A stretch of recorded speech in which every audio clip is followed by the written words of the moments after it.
मेरा नाम मोहसिन है और मेरी उम्र अभी 25 साल है। मैं एक पहाड़ी इलाके में एक छोटे से कस्बे में रहता हूँ। मैं गरीब खानदान से ताल्लुक़ रखता हूँ। मेरे वालिद एक सरकारी बस के ड्राइवर हैं। खानदान में हम 5 लोग हैं, मैं, मेरे वालिदैन और मेरे बड़े भाई भाभी। घर वालों के ताने सुन सुन कर मैं परेशान हो गया था। कोई कहता है फारिग बैठकर खाता रहता है और मोटा हो ही जा रहा है, लेकिन किसी काम का नहीं है। कभी भाभी कहती इस नाकारा से कौन शादी करेगा, जो अपना पेट नहीं पाल सकता वो दूसरों का क्या पालेगा। मेरे वालिद कभी कभार घर आया करते थे और जब भी आते मुझे अच्छी खासी बातें सुनाते थे। मुझे जितनी भूख लगती थी मैं उससे कम ही खाना खाया करता था, क्योंकि अब मुझे खाना खाने में भी ताने मिलने लगे थे। मैंने बीए कर रखी थी। बीए करने के बाद 5 सालों में खाली बैठा था। बस यही सोचता रहता कि क्या काम करूं, क्योंकि काम करने के लिए हमें गांव से दूर जाना पड़ता था।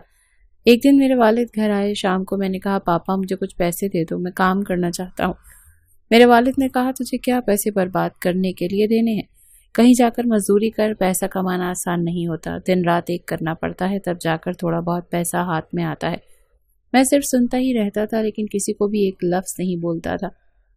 कुछ ही दिन के बाद मैं खाली बैठा था और यही सोच रहा था कि अब क्या करूं, बगैर पैसों के कैसे काम करूं। मैं कोई छोटा मोटा कारोबार करना चाहता था कि तभी मेरे दोस्त का फोन आया। उसने कहा एक कंपनी का ऑफर आया है, अच्छी तनख्वाह दे रहे हैं और रहना खाना भी फ्री है। मैंने उनसे बात भी कर ली। मेरे वालिदैन ने भी जाने के लिए हाँ कर दी। वैसे मुझे भी साथ जाने के लिए कहा, लेकिन मैंने कहा कि मेरे पास पैसे नहीं हैं और ये जगह तो बहुत दूर है, और वैसे भी मेरे वालिद भी मुझे पैसे देने वाले नहीं हैं। उन्होंने साफ कह दिया कि मुझे कोई पैसा नहीं देंगे। मैं भी इस घर से दूर निकल जाना चाहता था। तंग आ गया हूँ उनके ताने सुन सुनकर। मैं मजबूर हूँ। दोस्त में नहीं जा सकता। मेरे दोस्त ने फौरी तौर पर कहा पैसों की कोई फिक्र नहीं है, मैं एडवांस में पैसे ले लूंगा और जब तुम्हारे पास होंगे तो लौटा देना। मैंने कहा तो ठीक है। मैं भी खुश हो गया। दरअसल मेरा दोस्त जिसका नाम सुहेल था वो मेरे बचपन का दोस्त था, लेकिन थोड़ा अय्याश किस्म का था। वो जब अपने वालिद से पैसे मांगता तो उसके वालिद उसे डबल देते थे। वो एक मस्त जिंदगी जी रहा था। उसके वालिद ने उसे पैसे दिए थे। हम 2 दिन बाद ही निकलने वाले थे। मैंने फैसला कर लिया था कि अब मैं कुछ बनकर ही वापस आऊंगा। मेरे मामू जी की बेटी और आसपास के गांव के बहुत से लड़के लड़कियां इस शहर में नौकरी कर रहे थे और इनकी सब बहुत इज्जत किया करते थे जब वो अपने गांव आया करते थे। मैंने खुद अपने मामू जी की बेटी को देखा था। जब वो घर आती थी तो सब उसकी खिदमत में लग जाते थे। यहाँ तक कि गांव के लोग और रिश्तेदार भी इकट्ठे हो जाया करते थे। वो मुझे तो नजरअंदाज ही किया करती थी, क्योंकि उसे पैसों का घमंड था और उसके पास एक गाड़ी भी थी जिसे वो खुद ही चलाती थी और बड़ी बड़ी बातें भी किया करती थी।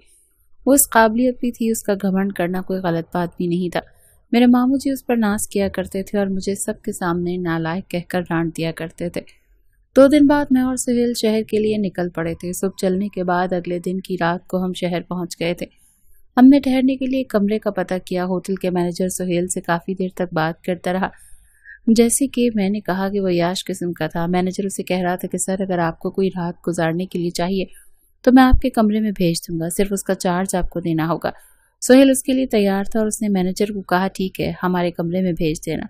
मैं और सुहेल कमरे में चले गए। हमने एक ही कमरा लिया था जिसमें एक डबल बेड लगा हुआ था और साथ में एक सोफा भी रखा हुआ था। मैंने सुहेल से कहा कि तू यहाँ क्या करने वाला है, कि तभी दरवाज़ा खटखटाने की आवाज़ आई। मैंने दरवाज़ा खोला तो तकरीबन एक 20 साल की खूबसूरत सी लड़की दरवाजे पर खड़ी थी। मैंने कहा तुम कौन हो? वो कहने लगी मुझे इस कमरे की बुकिंग आई है। फिर सुहेल भी आ गया। उसने कहा हाँ मैंने ही तुम्हें बुक किया है, अंदर आ जाओ। लड़की ने आने के बाद दरवाज़ा बंद कर दिया। सुहेल ने मुझे कहा भाई आज हम दोनों मौज करेंगे। वो लड़की कद से काफ़ी छोटी लगती थी, लेकिन इस काम का उसे काफ़ी अच्छा तजुर्बा था। मैंने सुहेल से कहा कि मैं तो ऐसा करने वाला नहीं हूँ, अगर तुम्हें करना है तो तुम करो, लेकिन मैं नहीं करूँगा। सुहेल ने मुझसे कहा तू घबरा क्यों रहा है, इस काम के इसे पैसे दिए हैं और इसे वसूल भी तो करना है। लेकिन मुझे ये सब ठीक नहीं लगा। सुहेल पहले ही पूरी तैयारी के साथ आया था। मैं वहीं सोफे पर लेट गया और उनसे कहा मैं लाइट बंद करने लगा हूँ और अब मैं सो रहा हूँ। अभी मुझे ठीक तरह से नींद भी नहीं आई कि उनकी बातें शुरू हो गई। मुझे नींद भी नहीं आ रही थी क्योंकि मैं भी उनकी बातें सुनकर बेचैन हो रहा था, लेकिन फिर भी किसी तरह से मैंने अपने आप को काबू में रखा। सुहेल मुझे कहता कि तू एक लड़का होते हुए भी लड़कियों की तरह शर्मा रहा है। अभी भी वक्त है, एक दफ़ा आकर हमारी कंपनी ज्वाइन कर ले, दोबारा ऐसा मौका पता नहीं मिले ना मिले। मैं वैसे भी लड़कियों के मामले में इतना इंटरेस्ट नहीं लेता था। मैंने उस लड़की से कहा कि तुम कहाँ की रिहायशी हो? लड़की ने जवाब दिया मैं गांव में रिहाइश पजीर हूँ, मैं यहाँ सुहेल से मिलने आई हूँ। लड़की फिर बोली मेरे गांव वालों को और मेरे रिश्तेदारों को ये पता नहीं है कि मैं यहाँ क्या करती हूँ। उसकी वजह से मैं बहुत पैसा कमाया है। आज मेरे पास किसी भी चीज़ की कमी नहीं है, गाड़ी बंगला पैसा सब कुछ है। पर हम होटल से निकले और जहाँ काम की बात हुई थी वहाँ चले गए। वहाँ हमें 2 दिन रुकने के लिए कहा और 2 दिन बाद तुम्हें कमरा और खाना दोनों ही मिल जाएंगे। तब तक तुम्हें कहीं न कहीं रहना ही होगा काम करने के लिए। उन्होंने हमें अगले दिन से आने के लिए कहा। हमने अपने अपने कागजात दिए और वहाँ आ गए।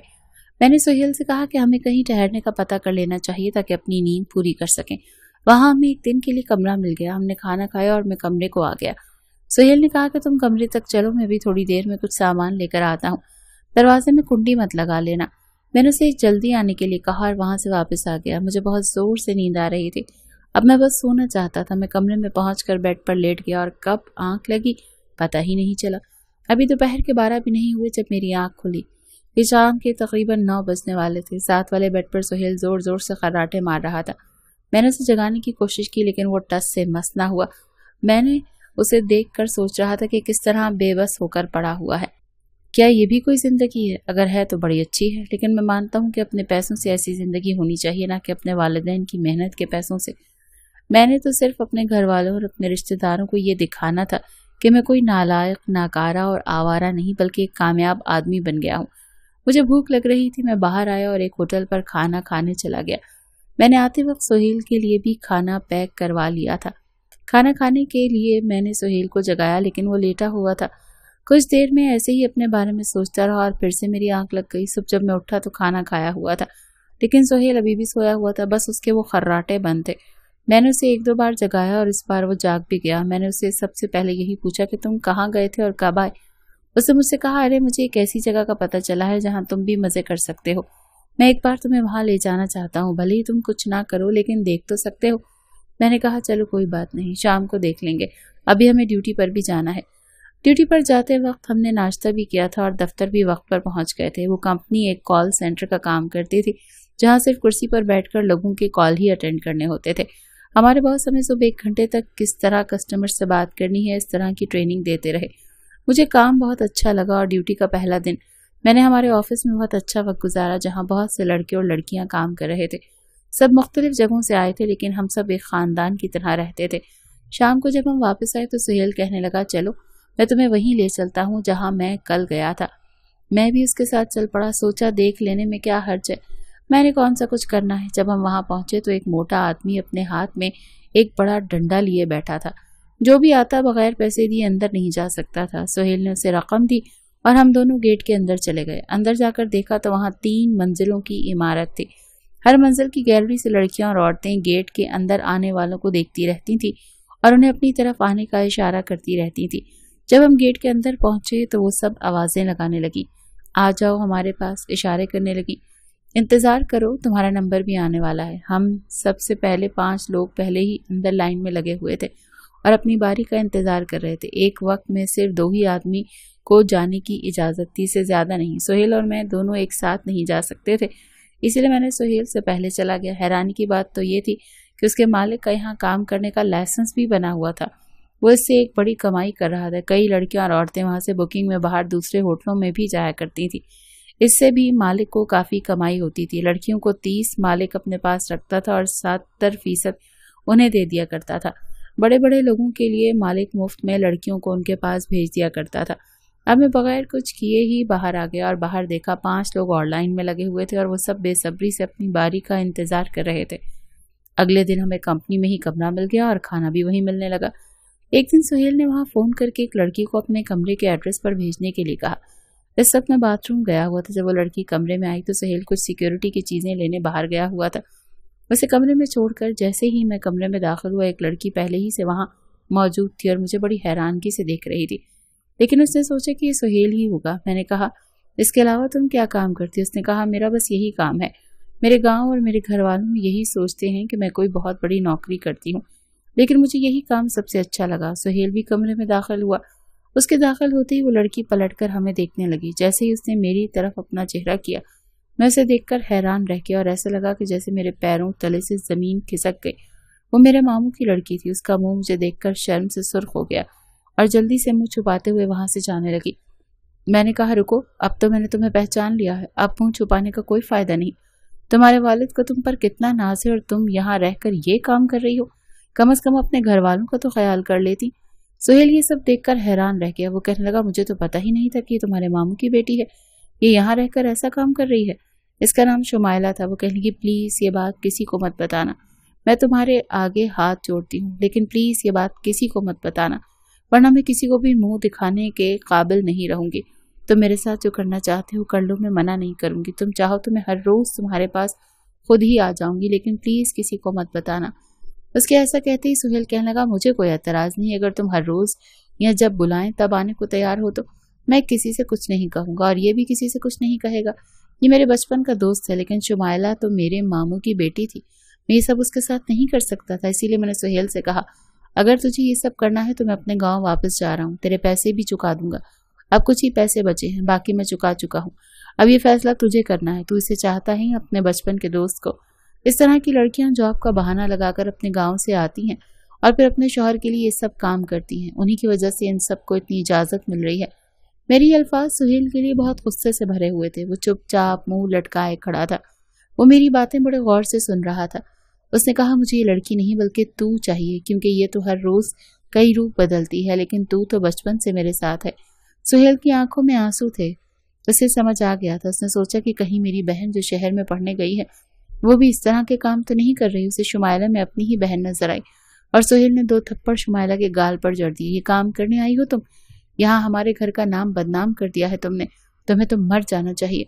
सुहेल को लगा कि वो शुमाइला से नहीं बल्कि अपनी बहन से बात कर रहा है। मैं समझ गया था कि मैंने उसे कहा ये शुमाइला है, तुम्हारी बहन नहीं, फिर भी तुमने इसके साथ बिल्कुल सही किया। ये सुनकर सुहेल पीछे हट गया। वो समझ गया कि ये तो शुमाइला है, वो तो अपनी बहन ही समझ बैठा था। शुमाइला अब हम दोनों के पाँव में गिड़गिड़ाई और रो रो कर कहने लगी कि मैं आइंदा कभी ऐसा काम नहीं करूंगी, लेकिन मुझे एक मौका तो दो प्लीज, तुम जो भी बोलोगे मैं करने को तैयार हूँ। मैंने चुपके से अपना फोन निकाला, रिकॉर्डिंग ऑन कर दी और शुमाइला से पूछने लगा, पहले मुझे ये बताओ कि तुम इस जगह पर कितनी औरतें और लड़कियां हो जो ये काम करती हो और कहाँ कहाँ से हैं, तभी मैं तुम्हें छोड़ूंगा। कम से कम एक अच्छा काम तो कर लो। उसने अपने आंसू पोंछे और मुझे सब कुछ बताने लगी। ये सब कुछ रिकॉर्ड हो रहा था। उसने मुझे ये भी बताया कि यहाँ आसपास कितनी ही ऐसी जगह हैं और शुमाइला के किन किन जगहों से ताल्लुक हैं। एक बहुत बड़ी बात जिसने बताई कि वो बाहर की लड़कियों को अगवा करके लाते हैं और जब वो जवान हो जाती हैं तो उनसे धंधा करवाते हैं। इस तरह वो लड़कियां अपने मुल्क भी वापस नहीं जा सकती। बहुत सी लड़कियों की जिंदगी खराब हो गई है। मैं तो शौक से काम करती हूँ, लेकिन बहुत सी लड़कियां मजबूरी में भी ये सब करती हैं। मैंने सुहेल से कहा, सुन मेरी बात, अब तक जिंदगी में जो हुआ सो हुआ, लेकिन अब एक नेक काम करना चाहता हूँ, इन लड़कियों को उनके घर वापस भेजकर, और ये काम करने के लिए मुझे तेरा साथ भी चाहिए। मैंने शुमाइला से कहा कि आज के बाद इस तरह का काम कभी नहीं करूंगी। जब शादी होगी तो अपने शौहर से इज्जत ले पाओगी। मैंने उसे सब जगहों के नंबर लिए जहां इस तरह के काम हुआ करते थे। अगले दिन मैं और शुमाइला पुलिस स्टेशन चले गए। हमें पता था कि पुलिस वाले भी इन लोगों से रिश्वत लेते होंगे और वो भी वहां यही काम करने जाते होंगे, इसीलिए हमने पहले ही प्रेस वालों को बुलाकर उन्हें साथ ले गए थे ताकि जो कुछ भी हो वो कैमरे के सामने ही हो। इस तरह पुलिस को उनके कई अड्डों पर छापा मारना पड़ा और तकरीबन 100 गैर मुल्की लड़कियों को आज़ाद करा दिया गया। ये वो लम्हा था जिसे महसूस करके ऐसा लगा जैसे मैं लफ्ज़ों में बयान नहीं कर सकता। जो खुशी आज तक नहीं मिली थी वो मुझे मिल गई थी। मैंने भले ही जिंदगी में कोई तरक्की हासिल नहीं की हो, लेकिन ये मेरी जिंदगी की सबसे बड़ी कामयाबी थी और जो सुकून मिला वो से कहीं ऊपर था। ये खबर टीवी पर भी आ गई थी और मेरा और सुहेल का नाम भी आया था कि हम दोनों की वजह से बहुत सी लड़कियों को अपने घर, अपने माँ बाप के पास जाने का मौका मिला और वो सब इस जहन्नुम से बच गई हैं। वहाँ की हुकूमत ने हमें बहुत बड़ा इनाम भी दिया और कई इनामात देकर भी नवाजा। साथ ही हमें पुलिस की नौकरी भी दे दी। यह हमारे लिए बहुत ही फख्र का वक्त था। मेरे गाँव के लोग और घर वाले ने इस रिश्तेदार सब मुझे फ़ोन कर कर के मुबारकबाद देने लगे। शुमाइला इज्जत की नौकरी किया करती थी और जब भी उसे कोई ऐसी खबर मिलती तो वो हमारी पूरी पूरी मदद करती थी। सुहेल भी संभल चुका था। मुझे अच्छे अच्छे घर से रिश्ते भी आने लगे थे। मेरे पापा को भी मुझ पर बड़ा फख्र महसूस होता था। हमें किसी भी गलत काम को नज़रअंदाज नहीं करना चाहिए। हम उसे जितना बढ़ावा देंगे ये उतना ही बढ़ता जाएगा और अगर हम इसे रोकने की कोशिश करेंगे तो यकीनी तौर पर हम अपने मुआशरे में तब्दीली ला सकेंगे और अपने मुआशरे को आने वाली बुराइयों से भी बचा सकते हैं।